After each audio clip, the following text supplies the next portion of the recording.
안녕하세요. 매일 밤 잠들기 전에 이 채널을 보면서 세상에 참 기구한 사연도 많구나. 난 저런 일 없이 아들 하나 잘 키워서 다행이다. 그리 생각했던 애청자입니다. 남의 이야기인 줄만 알았던 기막힌 일이 제게도 일어날 줄은 꿈에도 몰랐습니다. 이제는 모두 지난 일이 되었지만 저와 같은 아픔을 겪는 분들이 혹시라도 계실까 싶어 용기를 내어 제 이야기를 꺼내봅니다. 올해 제 나이 65, 서울의 한 시장 골목에서 30년 넘게 작은 백반집을 꾸려왔습니다. 이른 나이에 남편 먼저 하늘로 보내고 제 인생엔 오직 아들 하나뿐이었죠. 가진 것 없고 배운 것 없는 제가 할 수 있는 거라곤 그저 남들보다 일찍 일어나고 늦게 잠들며 악착같이 일하는 것뿐이었습니다. 새벽같이 일어나 밥을 안 치고 나무를 묻히고 뜨거운 불 앞에서 땀 흘리며 번 돈으로 행여나 내 아들 기죽을까 남들 하는 만큼은 다 해주며 금지옥엽 키웠습니다. 그렇게 애지중지 키운 아들 녀석이 결혼 후 미국으로 떠난 지 벌써 2년, 마지막으로 목소리를 들은 지는 1년이 다 돼갑니다. 겉으론 아무렇지 않은 척 가게에 찾아오는 단골 손님들한테 우리 아들? 그럼 미국 가서 아주 자리 잡고 잘 살고 있지. 성공했어. 하고 웃으며 말했지만 밤만 되면 텅 빈 아들 방을 보며 속이 새까맣게 타들어갔습니다.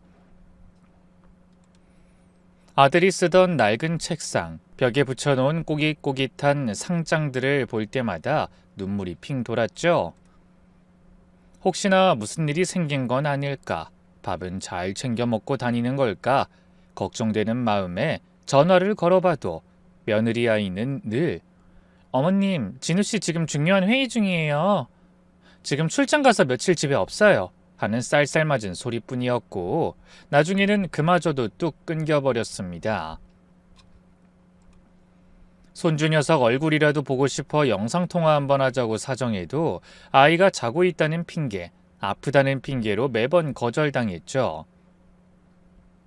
제 전화를 피하는 게 느껴지니 더는 전화하기도 미안해서 그저 속만 태울 뿐이었어요. 그날도 창밖이 환해지도록 뒤척이다 깜빡 잠이 들었을까 머리맡에 둔 낡은 핸드폰이 요란하게 울어댔습니다. 이 새벽에 전화할 사람이 없는데 심장이 덜컥 내려앉는 기분으로 핸드폰을 들었습니다. 지지직거리는 소음 너머로 아주 희미하고 낯선 목소리가 들려왔습니다. 엄마! 그 한마디에 저는 숨을 쉴 수가 없었습니다. 꿈에서도 그리던 내 아들의 목소리였습니다. 아이고 아들, 내 아들 맞니? 진우야! 저도 모르게 목소리가 터져나왔습니다. 너무 기뻐서 눈물이 핑 돌았죠. 그런데 수학이 넘어 아들의 목소린 잔뜩 잠기고 갈라져 금방이라도 울음이 터질 것처럼 위태롭게 떨리고 있었습니다. 엄마, 저 한국 가는 비행기 탔어요. 지금 공항이에요. 뭐? 한국에 온다고? 아니 말도 없이 갑자기 어떻게 된 일이냐? 유미랑 서준이는 같이 오는 게야? 제 질문에 아들은 대답하지 않았습니다. 그저 주변을 살피는 듯한 다급한 숨소리만 들려왔죠. 그러더니 누군가에게 쫓기는 사람처럼 속삭였습니다. 엄마 제발 공항에 도착하면 저 좀 숨겨주세요. 아무도 모르게 꼭 좀 숨겨주셔야 해요. 숨겨달라니 그게 대체 무슨 소리일까요? 제 머릿속이 하얗게 변했습니다. 아니 아들 그게 무슨 소리야? 누가 널 쫓아오기라도 하는 게냐? 아니 무슨 일인데 그래 말을 해봐. 제가 다급하게 소리쳤지만 아들은 엄마 미안해요. 지금은 전화 오래 못해요. 도착하면 다시 전화할게요. 제발 제발 하는 말을 끝으로 전화는 툭 하고 끊겨버렸습니다. 여보세요? 여보세요 진우야. 아무리 소리쳐봐도 대답은 없었습니다. 다시 전화를 걸어보려 했지만 전화기엔 알 수 없는 번호라는 글자만 떠있을 뿐이었죠. 그 자리에 주저앉아 한참을 멍하니 있었습니다. 온몸에 피가 차갑게 식는 것 같았어요. 숨겨달라니 대체 내 아들에게 무슨 일이 생긴 걸까요? 며느리가 미국 가서 한다던 한국 식료품 사업이 잘못돼서 빚쟁이라도 쫓아오는 걸까? 아니면 혹시 사람이라도 다치게 한 건 아닐까? 우리 아들이 그 착해 빠진 녀석이 누구한테 쫓길 일을 할 애가 아닌데 그럼 며느리랑 무슨 일이 생긴 건가? 아니면 서준이? 우리 강아지 같은 손주한테 무슨 일이 생긴 건가? 안 좋은 생각은 자꾸만 꼬리를 물고 절 잠식해 들어갔습니다. 뜬 눈으로 밤을 새우는 것은 당연한 일이었습니다. 창밖이 희미하게 밝아오는 내내 저는 아무것도 할 수가 없었습니다. 그저 끊겨버린 전화기만 붙들고 내 아들이 무사하기만 해 제발 아무 일 없기만을 빌고 또 빌 뿐이었습니다. 뜬 눈으로 밤을 새우는 동안 저는 하염없이 6년 전 그날을 떠올렸습니다. 모든 불행의 시작이었던 며느리를 처음 만났던 그날 말입니다. 그 아이 유미는 저희 가게 단골 손님이었습니다. 시장 골목에 있는 허름한 백반집에 어울리지 않게 늘 말끔하게 차려입고 혼자 와서 밥을 먹곤 했죠. 처음에는 근처 회사에 다니는 아가씨인가 보다 하고 대수롭지 않게 생각했습니다. 그런데 어느 날부터인가 그 아이가 점심시간마다 저희 가게에 들러 밥을 먹고 가는 제 아들 진우를 유심히 쳐다보는 게 느껴졌습니다. 그때 저희 아들 녀석 나이가 32이었는데 어디 가서 자랑할 만큼 잘생긴 얼굴은 아니지만 인물 하나는 훤하고 몸도 다부졌습니다. 무엇보다 마음이 비단결같이 착하고 성실했죠. 시청에서 공무원으로 일하면서도 점심시간이면 꼭 제 가게에 들러 밥을 먹고 가는 그런 아들이었습니다. 다만 한 가지 흠이 있다면 그 나이가 되도록 여자 손 한 번 제대로 못 잡아본 쑥맥이라는 거였죠. 그날도 아들은 구석자리에 앉아 묵묵히 밥을 먹고 있었습니다. 그런데 유미 그 아이가 갑자기 제 아들이 앉은 테이블로 합석을 하는 게 아니겠어요? 저는 주방 안쪽에서 그걸 보고 깜짝 놀랐습니다. 저기요, 혹시 여기 앉아도 될까요? 다른 자리가 없어서요. 가게 안은 텅텅 비어 있었는데도 말입니다. 제 아들은 여자가 말을 걸어오자 얼굴이 시뻘개져서는 고개도 제대로 못 들고 네 하고 더듬거렸죠. 그 모습을 보고 저는 속으로 아이고 저 쑥맥 하면서도 웃음이 났습니다. 그날 이후로 유미는 노골적으로 제 아들에게 관심을 보이기 시작했습니다. 아들이 가게에 오는 시간이면 어김없이 나타나 말을 걸었고 살갑게 반찬을 더 달라며 제게도 애교를 부렸죠. 어머님 음식 솜씨가 정말 좋으세요. 저희 엄마 생각나요. 전 미국에서 와서 이런 집밥이 너무 그리웠거든요. 제 이름은 정유미인데 미국에서는 다들 에밀리라고 불러요. 어머님, 진우 씨는 여자친구 없으세요? 이렇게 착하고 성실한 남자가 왜 혼자일까? 그렇게 며칠을 저희 모자 주변을 맴돌던 유미는 결국 제 아들과 사귀게 되었습니다. 아들은 태어나서 처음 사귀는 여자친구라며 어쩔 줄 몰라 하며 기뻐했죠. 저 역시 그런 아들을 보며 세상을 다 얻은 것 같았습니다. 이제 우리 아들도 장가갈 수 있겠구나. 저렇게 싹싹하고 예쁜 교포 아가씨가 우리 아들을 좋아해 주다니. 저는 그저 모든 것이 고맙고 기뻐서 그 아이의 속내를 들여다볼 생각조차 하지 못했습니다. 그것이 제 인생 최대의 실수가 될 줄은 꿈에도 모른 채 말입니다. 제 평생 소원은 딱 하나, 아들 장가보내서 예쁜 손주 보고 사는 거였습니다. 그래서인지 아들은 만난 지 반년도 채 되지 않아 유미와 결혼하겠다고 절 졸랐습니다. 저는 너무 이르지 않나 싶으면서도 뭐 아들이 좋다면야 뭔들 못해주랴 싶었죠. 그렇게 저희 아들은 결혼을 했습니다. 시장 사람들 다 불러서 잔치를 하고 제 가게에 와서 밥 먹던 총각들도 다 와서 진심으로 축하해줬죠. 저는 결혼식 내내 아들 손을 붙잡고 눈물을 훔쳤습니다. 이제 정말 다 키웠구나. 저렇게 예쁜 색시 얻었으니 이제 행복하게 살 일만 남았구나 하고요. 근데 결혼하고 나서부터 아들 얼굴에 그늘이 지기 시작했습니다. 신혼의 단꿈에 빠져 있어야 할 녀석이 퇴근하고 저희 가게에 들릴 때면 말수도 줄고 한숨을 푹푹 내쉬는 날이 많아졌죠. 아들, 무슨 일 있냐? 새아가랑 싸우기라도 했어? 아니에요. 그냥 회사 일이 좀 많아서 그래요.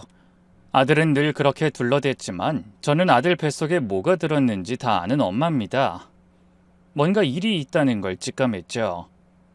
나중에 알게 된 사실이지만 며느린 결혼하자마자 본색을 드러내기 시작했다고 합니다.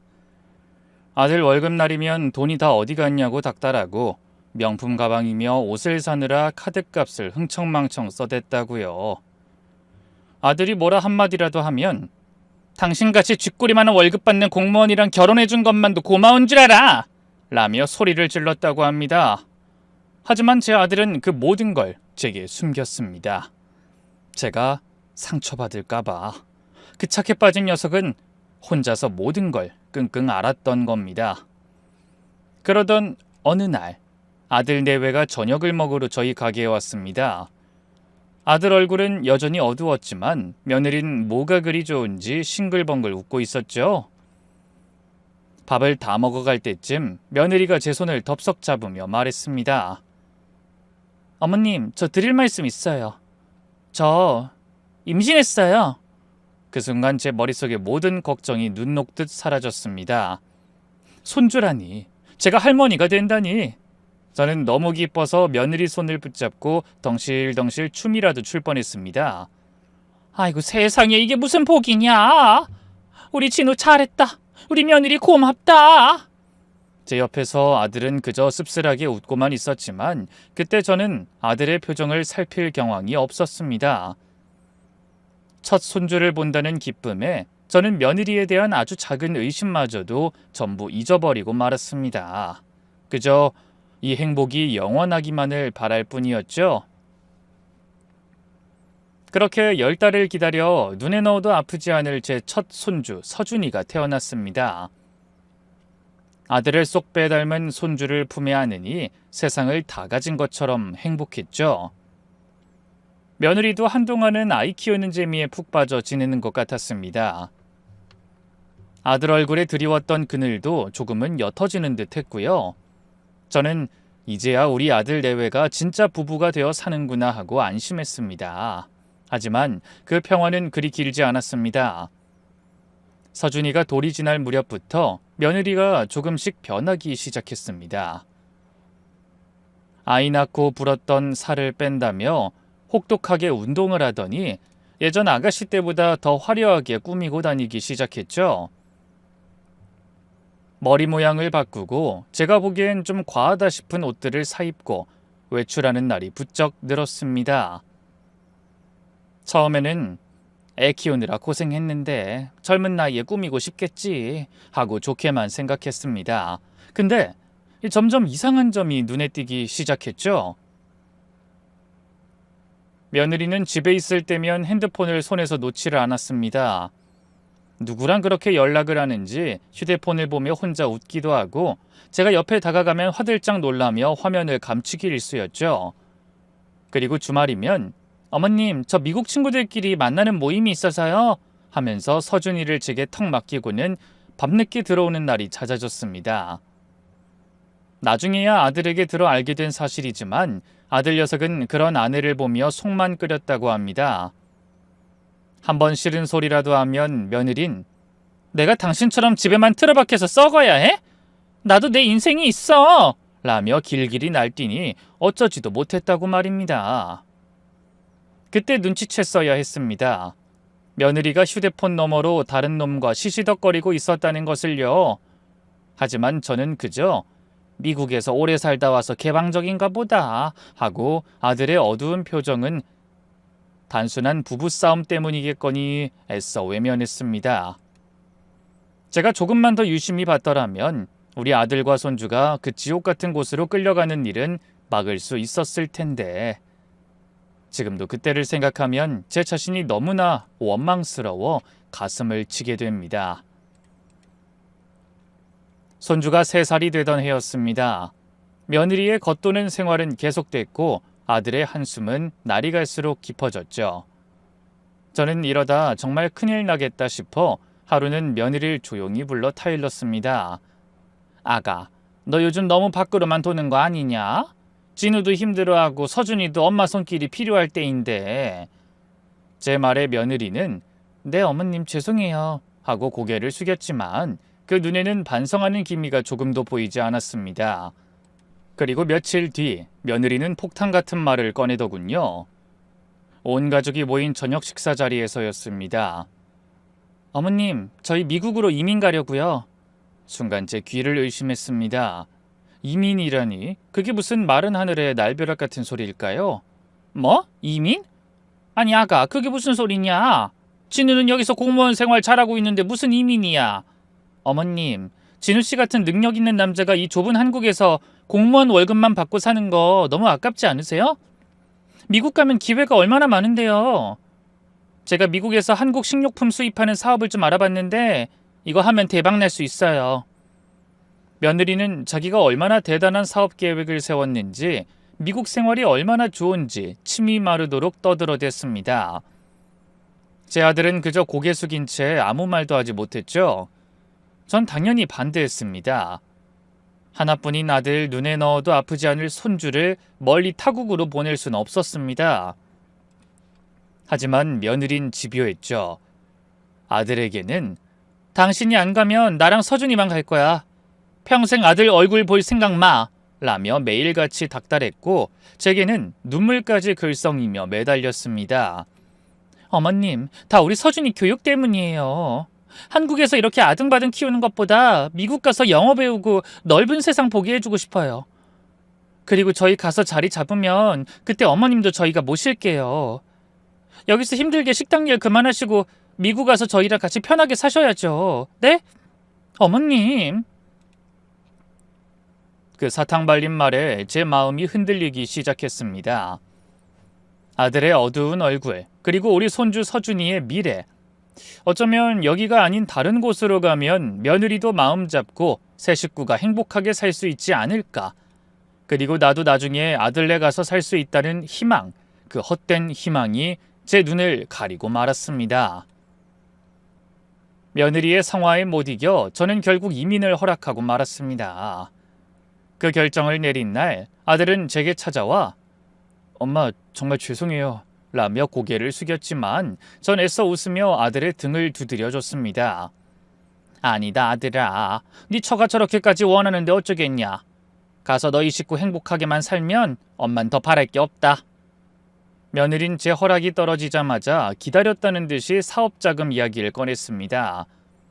어머님, 저희가 빈손으로 갈 순 없잖아요. 초기 자금이 좀 필요한데 어머님께서 도와주실 수 있으시죠? 저는 한치의 망설임도 없이 고개를 끄덕였습니다. 제게는 아들과 손주의 미래보다 더 중요한 것은 없었으니까요. 저는 제 인생이 담긴 가게를 부동산에 내놨습니다. 30년 넘게 제 청춘을 바친 곳, 남편과 사별하고 아들 하나 키우겠다고 눈물 콧물 다 쏟았던 그 가게를 정리하는 날, 저는 주방 구석에 쪼그려 앉아 한참을 울었습니다. 그렇게 제 평생을 긁어모은 돈 전부를 아들 통장에 넣어줬습니다. 통장에 찍힌 액수보다 제 모든 것을 내어줬다는 사실이 더 뿌듯했습니다. 그리고 마침내 아들 내외가 미국으로 떠나는 날이 밝았습니다. 공항에서 아들은 제 손을 잡고 눈물을 글썽였습니다.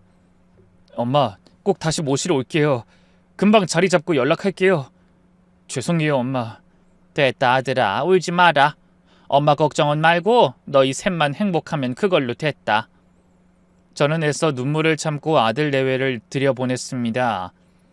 비행기가 떠나는 모습을 보이지 않을 때까지 바라보다가 결국 그 자리에 주저앉아 엉엉 울고 말았습니다. 그것이 제 아들과의 마지막이 될 줄은, 그 지옥 같은 인연의 시작이 될 줄은 꿈에도 모른 채 말입니다. 미국으로 떠난 첫 1년은 그래도 간간히 연락이 왔습니다. 며느리는 뭐가 그리 신이 나는지 어머님 여기 너무 좋아요. 공기도 좋고 집도 넓고 서준이도 금방 적응했어요. 라며 전화를 걸어왔죠. 아들 목소리라도 듣고 싶어 바꿔달라고 하면 아 진우 씨요?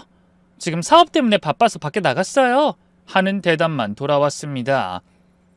어쩌다 아들과 통화가 돼도 아들은 늘 네 엄마 잘 지내요. 걱정 마세요. 하는 짧은 대답뿐이었습니다. 목소리에 힘이 없는 게 마음에 걸렸지만 전 그저 타지 생활이 고된가 보다 하고 애써 넘겼습니다. 하지만 그것도 잠시 1년이 지날 무렵부터는 그나마 오던 전화도 끊겨버렸습니다. 제가 먼저 전화를 걸면 받지 않는 날이 더 많아졌고 어쩌다 통화가 돼도 며느린 늘 바쁘다는 핑계만 댔습니다. 어머님 저희 지금 손님 와서요. 나중에 전화 드릴게요. 어머님 서준이 데리러 가야 해서요. 이만 끊을게요. 아들 목소리 한번 듣기가 하늘의 별 따기보다 더 어려워졌습니다. 그렇게 애가 닳던 어느 날부터는 제가 거는 전화조차 받질 않더군요. 그때부터 제 지옥이 시작됐습니다. 하나뿐인 아들과 연락이 완전히 끊겨버린 겁니다. 혹시나 무슨 일이 생긴 건 아닐까? 애가 닳아 하루에도 수십 번씩 전화를 걸었지만 들려오는 것은 차가운 신호음뿐이었습니다. 그래도 참고 기다리면 언젠가 연락이 오겠지. 좋은 소식이 있겠지 하며 하루하루를 버텼습니다. 그러다 보니 아들이 미국에 간 지 2년이라는 시간이 훌쩍 지나버렸고 이제는 정말 무슨 일이 생긴 건 아닐까 온갖 나쁜 생각에 마음이 무너지려던 바로 그날 새벽이었습니다. 제 인생을 송두리째 뒤흔든 아들의 그 전화가 걸려온 것이요. 저는 뜬 눈으로 밤을 새웠습니다. 아들이 돌아온다는 기쁨과 숨겨달라는 그 말에 담긴 불길한 예감이 뒤섞여 제정신이 아니었죠. 저는 자리에서 벌떡 일어나 부엌으로 향했습니다. 그리고는 홀린 사람처럼 음식을 만들기 시작했죠.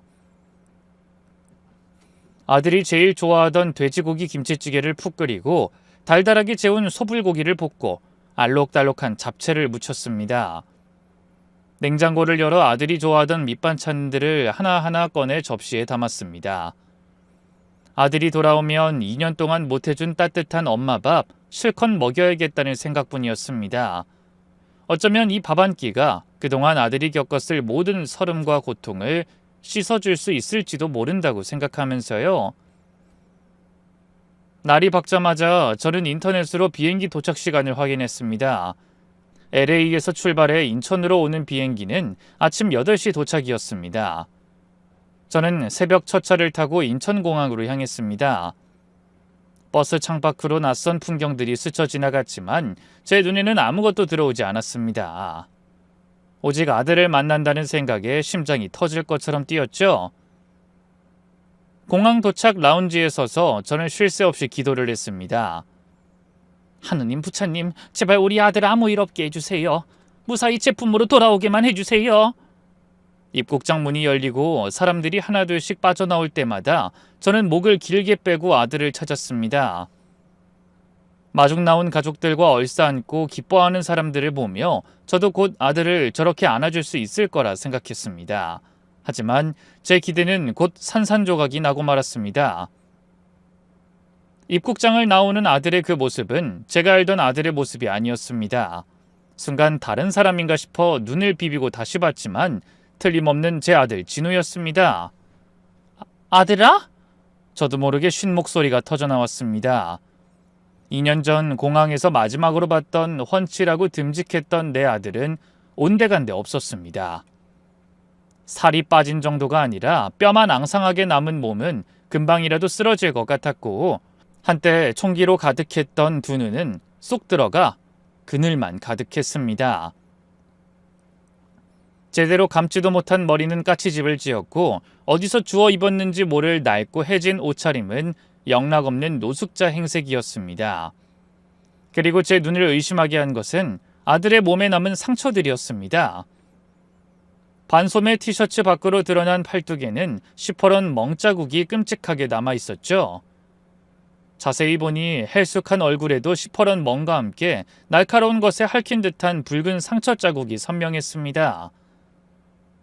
대체 어디서 누구랑 싸우기라도 한 걸까? 아니면 넘어지기라도 한 걸까? 제 머릿속이 복잡하게 얽혀 들어갔습니다. 제 아들의 한쪽 손에는 잔뜩 겁에 질린 우리 손주 서준이가 매달려 있었습니다. 제 기억 속 통통하고 귀여웠던 아이는 온데간데 없이 바짝 마른 얼굴에 생기 없는 눈으로 아빠의 옷자락만 꼭 붙잡고 있었습니다. 제가 혹시나 하는 마음에 아이를 향해 손을 흔들어 보이자 아이는 화들짝 놀라며 아빠의 등 뒤로 숨어버렸습니다. 그리고 아들의 다른 쪽 품에는 태어난 지 얼마 안 돼 보이는 갓난아기가 낡은 담요에 쌓인 채 안겨 있었습니다. 난생 처음 보는 핏덩이 같은 아기였습니다. 그 순간 제 머릿속에 무언가가 툭 하고 끊어지는 것만 같았습니다. 다리에 힘이 풀리면서 전 그대로 공항 바닥에 주저앉고 말았죠. 주변 사람들의 웅성거림, 요란한 공항의 안내방송 소리가 갑자기 아득하게 멀어졌습니다. 아이고, 소리 없는 울음이 터져나왔습니다. 이게 꿈이기를, 제발 이 모든 것이 끔찍한 악몽이기를 빌고 또 빌었습니다. 하지만 제 눈앞에 처참한 아들의 모습은 지독하고 잔인한 현실이었습니다. 그래도 저는 정신을 차려야만 했습니다. 내 아들이, 내 손주가 적골인데 제가 정신을 놓고 쓰러져 있을 순 없었죠. 저는 비틀거리는 다리에 힘을 주며 겨우 바닥을 짚고 일어났습니다. 저는 말없이 아들을 부축했습니다. 듬직했던 아들의 몸은 뼈대만 남아 가벼웠고 그 앙상한 어깨가 제 마음을 더 미어지게 했습니다. 아들은 절 보자마자 엄마 하고 부르며 금방이라도 쓰러질 듯 제게 온몸을 기댔습니다. 집으로 오는 택시 안에서 우리는 아무 말도 하지 않았습니다. 숨막히는 침묵만이 차 안을 가득 채웠습니다. 아들은 창밖만 멍하니 바라봤고 그 옆모습을 보는 제 속은 까맣게 타들어갔습니다. 손주 서준이는 제 품에 안겨 있었습니다. 2년 만에 보는 할머니가 어색한지 아니면 그간의 고생에 사람이 무서워진 건지 아이는 제 품에 억지로 안겨서도 아빠에게서는 눈을 떼지 못했죠. 그리고 아들의 다른 쪽 품에 안긴 갓난아이는 곤히 잠들어 있었습니다. 저는 그저 아들의 앙상한 등과 아이들의 조그만 얼굴을 번갈아 볼 뿐이었습니다. 대체 무슨 일이 있었기에 내 아들이, 내 손주가 어쩌다 이 지경이 됐을까? 물어보고 싶은 말이 목구멍까지 차올랐지만 금방이라도 부서질 것 같은 아들의 모습을 보니 차마 입이 떨어지지 않았습니다. 집에 도착하자마자 아들은 현관문을 열고 들어서기가 무섭게 극도의 불안에 떨며 말했습니다. 엄마, 누가 보면 안 돼요. 창문 커튼 좀 쳐주세요. 저는 영문도 모른 채 아들이 시키는 대로 온 집안에 커튼을 쳤습니다. 대낮인데도 집안은 칠흑같이 어두워졌습니다. 아들은 그제야 안심하는 듯 긴 한숨을 내쉬더니 그대로 소파에 쓰러져 잠이 들었습니다. 그 후 며칠 동안 아들은 제가 차려준 밥도 거의 넘기지 못하고 잠만 잤습니다. 마치 몇 년 동안 잠을 자지 못한 사람처럼, 혹은 이 끔찍한 현실에서 도망치고 싶다는 듯이요. 저는 그런 아들을 위해 죽을 끓이고 아이들을 씻기고 돌보며 뜬 눈으로 밤을 새웠습니다. 아들이 잠결에 끙끙 앓는 소리를 낼 때마다 제 심장은 철렁 내려앉았습니다. 그렇게 며칠이 지나고 아들은 조금씩 기력을 차리기 시작했습니다. 그리고 어느 날 저녁, 제가 차려준 저녁상 앞에 앉아 밥을 한술 뜨던 아들이 갑자기 수저를 내려놨습니다. 그러더니 제 앞에 털썩 무릎을 꿇는 게 아니겠어요? 아들, 이게 무슨 짓이야? 일어나! 엄마, 죄송해요. 제가 다 잘못했어요. 엄마한테 너무 죄송해서 죽고 싶어요. 아들은 어린이처럼 엉엉 울며 그 지옥 같던 2년의 진실을 털어놓기 시작했습니다. 며느리는 처음부터 저희 모자를 작정하고 속인 것이었습니다. 미국에 원래부터 만나던 남자가 있었는데 그놈의 이름이 케빈 강, 한국 이름으로는 강태식이라는 놈이라고 했습니다. 그놈이 도박에 빠져 빚더미에 앉게 되자 며느린 그 돈을 마련하기 위해 일부러 한국으로 들어와 어수룩한 남자를 물색했던 겁니다. 그러다 저희 백반집에서 착해 빠진 제 아들을 발견하고는 제 아들과 저희 집 재산을 노리고 계획적으로 접근했던 것이었죠. 한국에서 제 아들을 만나면서도 며느린 그 강태식이라는 놈과 계속 연락을 주고받으며 모든 계획을 꾸몄다고 합니다. 미국에 도착하자마자 며느린 사업을 하려면 공동명의 통장이 필요하다며 아들을 속였습니다. 세상 물정 모르는 제 아들은 아내가 하자는 대로 의심 없이 제 돈이 든 통장의 모든 권한을 넘겨줬다고 합니다. 며느리는 그 즉시 모든 돈을 강태식 계좌로 송금해 그놈의 도박빚을 갚는 데 써버렸다고요. 뒤늦게 모든 사실을 알게 된 아들이 며느리에게 따지자 그때부터 그놈들의 본색이 드러났다고 합니다. 그들은 아들의 여권과 휴대폰을 빼앗고 이렇게 협박을 했다더군요. 너 지금 한국에 전화해서 뭐라고 할 건데? 네 엄마가 평생 시장 바닥에서 굴러가며 모은 돈 네가 다 날려먹었다고? 너 때문에 너희 엄마 노후자금도 못 모으고 이제 완전 길바닥에 나앉게 생겼다고? 네 여자 하나 간수 못해서 미국 땅에서 바람이나 맞았다고? 그 말 할 수 있겠어, 이 불효자식아? 그 말에 아들은 아무것도 할 수가 없었다고 합니다. 저를 볼 면목이 없어서 제게 평생의 죄를 지었다는 생각에 죽고 싶었지만 어린 서준이를 보니 죽을 수도 없었다고요. 아들의 이야기는 들으면 들을수록 제 심장을 도려내는 것 같았습니다. 며느리와 그놈은 제 아들의 돈을 전부 빼앗은 것도 모자라 아들을 강태식 그놈의 식당 주방에서 밤낮으로 노예처럼 부려먹었다고 합니다. 하루 16시간씩 뜨거운 불 앞에서 일하고 손님들이 남긴 음식으로 끼니를 때우며 식당 구석에 기름때 절은 창고방에서 새우잠을 자는 게 전부였다고 했습니다. 그러던 어느 날 며느리의 배가 불러왔다고 했습니다. 그 순간에도 제 어수룩한 아들은 혹시나 하는 마지막 희망을 품었다고 합니다. 어쩌면 둘째 아이가 생기면 며느리가 마음을 다잡고 제게 돌아올지도 모른다고. 이 지옥 같은 생활이 끝날지도 모른다고. 아들은 어느 날 며느리의 배에 조심스럽게 손을 뻗으며 우리 아가야? 하고 물었다고 합니다. 하지만 며느린 벌레 보듯 아들의 손을 쳐내며 어딜 더러운 손을 대? 라며 경멸을 퍼부었다고 했습니다.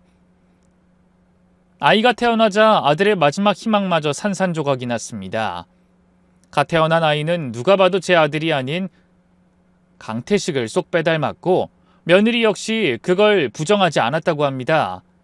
심지어 강태식 그놈은 딸을 돌본다는 핑계로 아들이 살던 집에 버젓이 들어와 주인 행세를 하기 시작했고 반대로 제 아들은 식당에 딸린 그 작은 창고방으로 완전히 쫓겨나다시피 나가 살게 됐다고요. 하루는 우리 손주 서준이가 아빠랑 같이 살고 싶다며 울면서 그 차가운 창고방으로 찾아왔었답니다. 아빠, 나 여기서 아빠랑 같이 잘래. 엄마 무서워. 아이의 그 한마디에 아들의 마음은 무너져 내렸지만 차마 그러질 못했다고 합니다. 더러운 방에서 아이를 재울 수도 없었고 무엇보다 며느리가 서준이를 보며 엄마로서 일말의 양심이라도 되찾기를 혹시라도 정신을 차리기를 바라는 마지막 기대를 버릴 수가 없었다고 합니다. 아들은 피눈물을 삼키며 아이를 억지로 달래 다시 그 지옥 같은 집으로 돌려보냈다고 합니다. 그게 제 아들의 발목을 잡는 더 큰 불행이 될 줄도 모르고 말입니다. 그렇게 아들과 떨어져 있던 손주가 며느리에게 모진 학대를 당하고 있다는 사실을 아들은 아이의 몸에 하나둘씩 늘어나는 멍자국을 보고서야 뒤늦게 알게 되었다며 땅을 치고 후회했습니다. 하지만 그땐 이미 너무 늦어버린 뒤였습니다. 제 아들은 더 이상 아이를 그 지옥에 둘 수 없다고 판단하고 그날 저녁 며느리에게 거세게 항의했다고 합니다. 제발 그만해! 애한테 왜 그래? 서준이가 뭘 그렇게 잘못했어? 아이를 감싸 안으며 울부짖는 아들에게 며느린 불에 기름을 붓는 격으로 달려들었습니다. 손주를 보호하려는 아들의 얼굴과 팔뚝을 길고 뾰족한 손톱으로 핥히고 가슴팍을 마구 때리며 니놈이나 니놈 아들이나 다 똑같아! 쓸모없는 것들! 이라며 저주를 퍼부었다고요. 아들은 맞서 싸우는 대신 그저 자기 몸으로 아들을 감싸 안으며 모든 폭력을 묵묵히 받아냈다고 합니다. 공항에서 제가 봤던 아들의 몸에 가득했던 시퍼런 멍자국들은 바로 그때 생긴 상처들이었습니다. 며느린 거기서 그치지 않았습니다. 네 아빠한테 고자질했지? 어디서 버릇없이 일러바쳐? 라며 아이의 그 작은 뺨을 손바닥으로 내리쳤다고 합니다. 짝 하는 날카로운 소리가 방 안에 울려 퍼지는 순간 아들은 세상의 모든 소리가 멎는 것 같았다고 했습니다. 아들은 제 상처는 아무래도 좋았지만 충격으로 울음마저 멈춘 채 제 아빠만 바라보는 아이의 텅 빈 눈과 그 하얀 뺨에 선명하게 떠오르는 붉은 손자국을 본 순간 머릿속에서 마지막 이성의 끈이 툭 하고 끊어졌다고 했습니다. 아, 끝이구나. 이 여잔 사람이 아니구나. 그날 밤 아들은 뜬 눈으로 밤을 새우며 탈출을 결심했습니다. 하지만 이 지옥에서 손주만 데리고 나갈 수는 없었다고 했습니다. 짐승 같은 그 여자 밑에 그놈의 핏줄인 이 갓난아이를 두고 갔다가는 무슨 일을 당할지 모른다는 공포가 아들을 덮쳤다고 합니다. 제 자식 버리듯이 아이도 내팽개치거나 아니면 자신에 대한 분풀이를 이 약한 아이에게 할지도 모를 일이었죠. 결국 아들은 두 아이 모두를 데려오기로 결심했다고 합니다. 아들의 사정을 안타깝게 지켜보던 식당 동료가 그날 밤 몰래 비상금을 쥐어주며 탈출을 도왔다고 합니다. 그 동료의 도움이 없었다면 아마 한국으로 돌아올 엄두도 내지 못했을 겁니다. 아들은 모두가 잠든 틈을 타 곤히 잠든 손주와 담요에 쌓인 갓난아이를 조심스럽게 품에 안았습니다. 두 아이의 무게가 마치 무너져 내린 세상의 무게처럼 무겁게 느껴졌다고 했습니다. 아들은 그렇게 지옥 같은 집을 뛰쳐나왔다고 했습니다. 아들의 끔찍한 고백을 들은 후 며칠 동안 저는 제정신이 아니었습니다. 잠든 아들의 앙상한 얼굴과 낯선 잠자리에 들어서도 아빠 옷자락을 꼭 쥐고 자는 손주 녀석을 볼 때마다 피가 거꾸로 솟는 것 같았습니다. 30년간 시장 골목에서 땀 흘려 번 내 피 같은 돈, 내 아들의 미래를 위해 모든 것을 바쳤던 그 세월이 며느리와 그놈 때문에 공중으로 사라졌다는 사실에 밤마다 잠을 설쳤습니다. 분노에 몸서리를 치다가도 저 때문에 아들이 그 지옥 같은 곳으로 갔다는 죄책감에 가슴을 쳤습니다. 그러던 며칠 뒤, 그날도 멍하니 앉아 있는데 전화벨이 요란하게 울렸습니다. 모르는 국제전화번호였습니다. 심장이 쿵 내려앉았지만 저는 도망치지 않고 수화기를 들었습니다. 아니나 다를까 귀를 찢는 듯한 며느리의 목소리가 터져나왔습니다.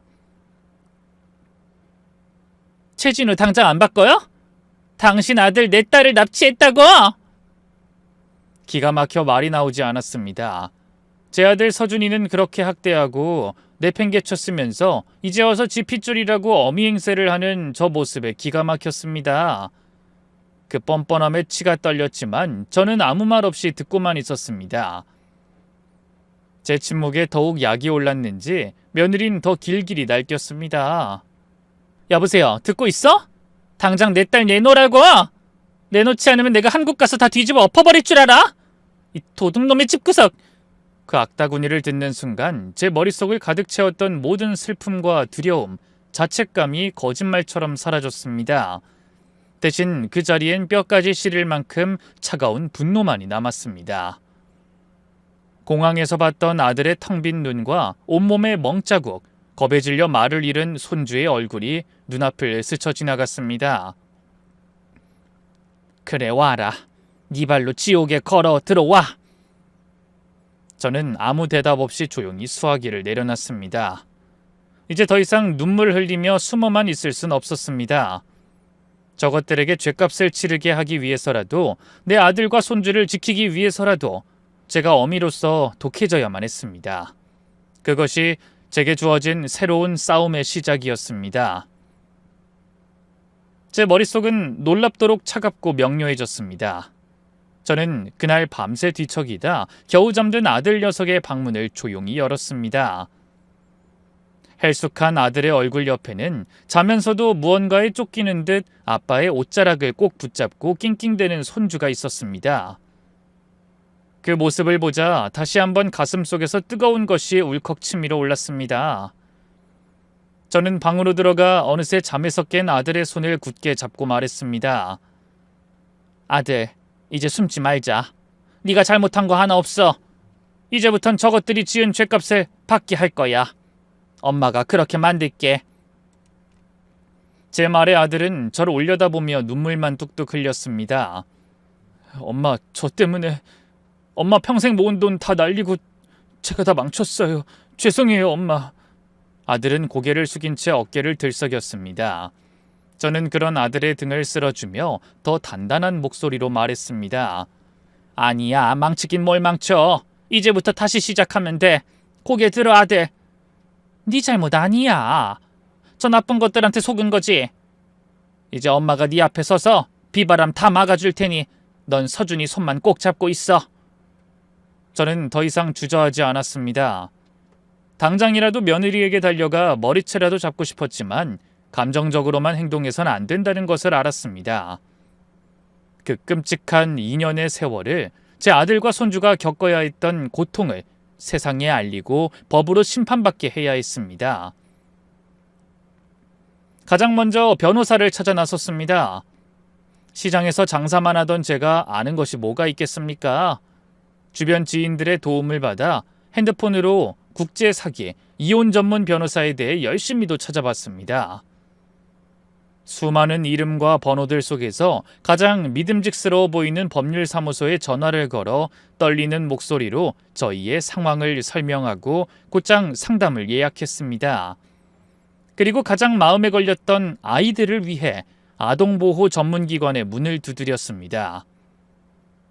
잔뜩 겁에 질려 제 눈도 제대로 마주치지 못하고 아빠 곁에만 붙어 있으려는 우리 손주 서준이, 그리고 아무것도 모른 채 낯선 땅에 오게 된 그 갓난아이까지, 비록 제 핏줄은 아니지만 죄 없는 생명이지 않습니까? 두 아이 모두를 제대로 보호하고 끔찍한 기억을 치료해주는 것이 급선무였습니다. 무엇을 해야 할지 정리가 되자 며칠간 굳게 닫아뒀던 현관문을 열 준비를 했습니다. 먼저 가장 깨끗한 외출복으로 갈아입었습니다. 거울 앞에 선 제 모습은 더 이상 절망에 빠진 늙은이가 아니었습니다. 제 새끼를 지키기 위해 전쟁터에 나서는 어미의 모습이었죠.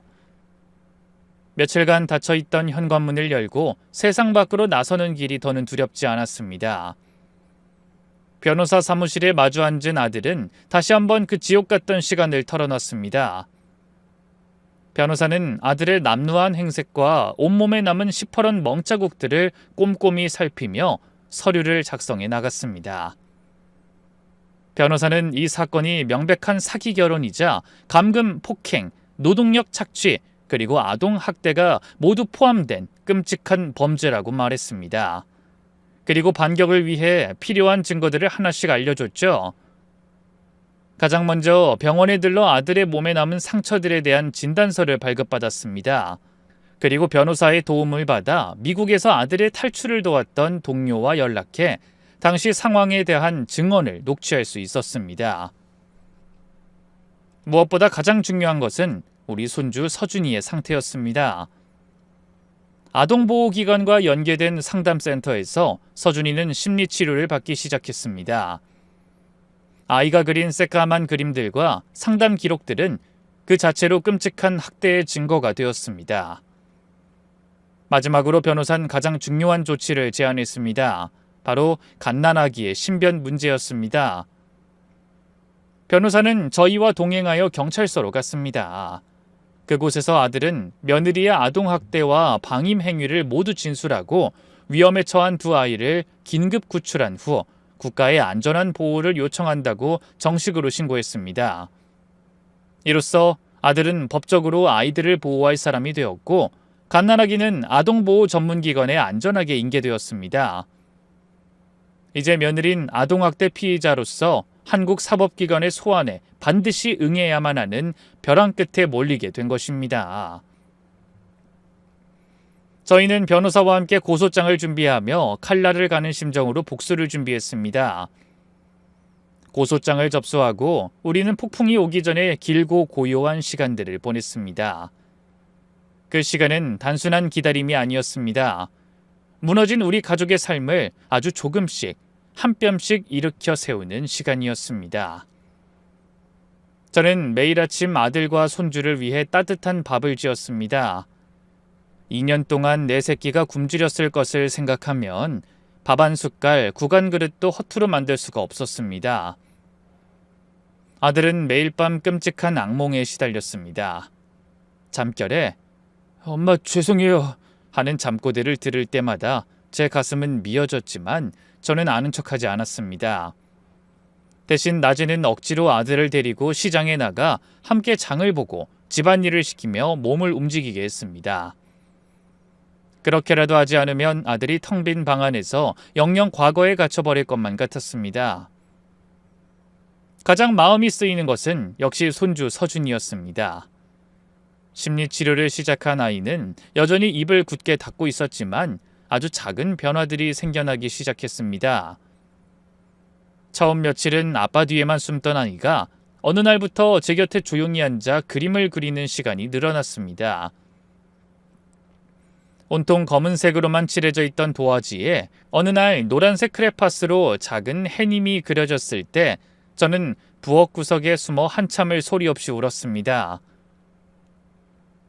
그 작은 해님 하나가 제게는 꺼져가던 세상의 전부처럼 느껴졌습니다. 저는 그 희망의 끈을 놓지 않았습니다. 시간이 얼마나 흘렀을까? 그날도 저녁을 먹고 설거지를 하는데 마침내 변호사에게서 기다리던 전화가 걸려왔습니다. 정유미 씨가 오늘 인천공항으로 입국한 사실이 확인됐습니다. 저희 예상대로 아마 집으로 바로 갈 겁니다. 저희가 근처에 도착해서 대기하고 있겠습니다. 절대 먼저 대응하지 마시고 그 여자가 도착해서 소란을 피우기 시작하면 바로 연락만 주세요. 드디어 올 것이 왔구나. 온몸에 피가 차갑게 식는 것 같으면서도 한편으로는 심장이 뜨겁게 뛰었습니다. 저는 조용히 수화기를 내려놓고 거실에서 손주와 함께 앉아있는 아들에게 다가가 말없이 아들의 손을 꼭 잡았습니다. 이제 정말 모든 것을 끝낼 시간이었습니다. 그날 오후 저와 아들은 거실에서 말없이 서로의 맞은편에 앉아 있었습니다. 며칠간의 기다림으로 집안의 공기는 팽팽한 기운이 감돌았습니다. 바로 그때 그 정적을 찢으며 현관문 초인종이 날카롭게 울렸습니다. 심장이 쿵 하고 바닥까지 내려앉는 것 같았습니다. 왔구나. 저는 떨리는 손으로 변호사에게 도착이라는 두 글자만 짧게 보낸 뒤 놀란 아들의 눈을 보며 고개를 끄덕였습니다. 아들은 말없이 서준이의 손을 잡고 방 안으로 들어갔습니다.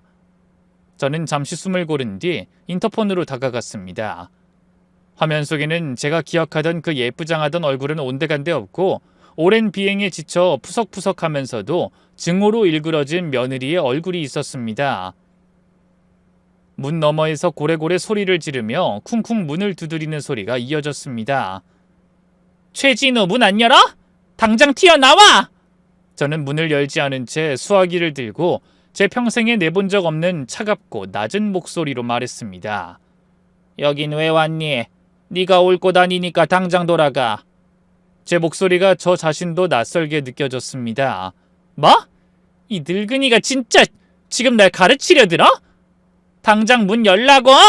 내 딸 내놓으란 말이야! 저는 오히려 더 차분하게 대답했습니다. 네 딸 이제 여기 없어. 안전한 곳에서 보호하고 있으니 너 같은 엄마한텐 못 보내. 제 말이 끝나자마자 며느리는 완전히 이성을 잃었습니다. 자기가 아이를 통제할 수 없다는 사실을 깨달은 것이죠.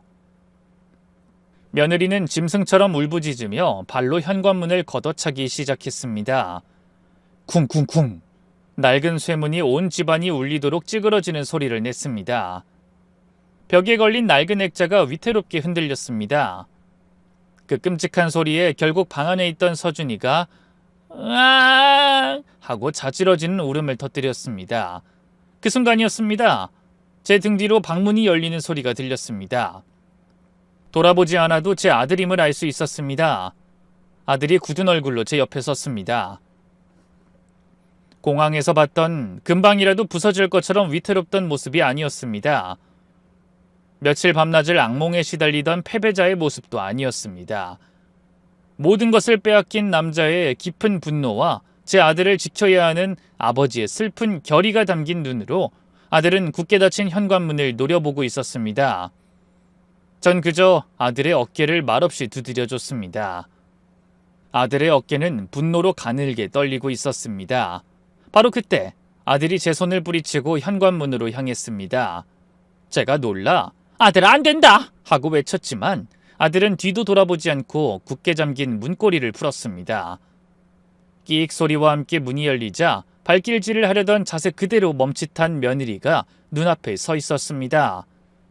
문이 열릴 줄은 몰랐는지 잠시 당황한 며느리는 이내 독을 품은 눈으로 아들을 노려보며 집 안으로 들어서려 했습니다. 하지만 아들은 한 발짝도 물러서지 않고 며느리의 앞을 막아섰습니다. "비켜, 최진우, 이 배신자! 네가 감히 나한테 이딴 짓을 해? 내 딸 어딨어? 당장 내 딸 내놓으라고!" 며느린 손톱을 세워 아들에게 달려들 기세였습니다. 하지만 아들은 더 이상 예전에 쑥맥 같던 남자가 아니었습니다. 아들은 싸늘하고 메마른 목소리로 그러나 똑똑히 말했습니다. "네 딸? 네 손으로 때리고 네 입으로 저주하던 내 아들 서준인? 서준인 내 아들이고 네 아들이기도 했어. 근데 넌 그 아이를 버렸어. 아이를 버린 당신한테 엄마 자격 없어." 그 한마디에 며느린 잠시 말을 잃는 듯 했습니다. 곧이어 얼굴이 시뻘개지더니 더욱 악에 받쳐 소리쳤습니다. "닥쳐! 내가 묻는 말에 대답이나 해. 내 딸 어딨냐고 물었잖아!" 그 순간이었습니다.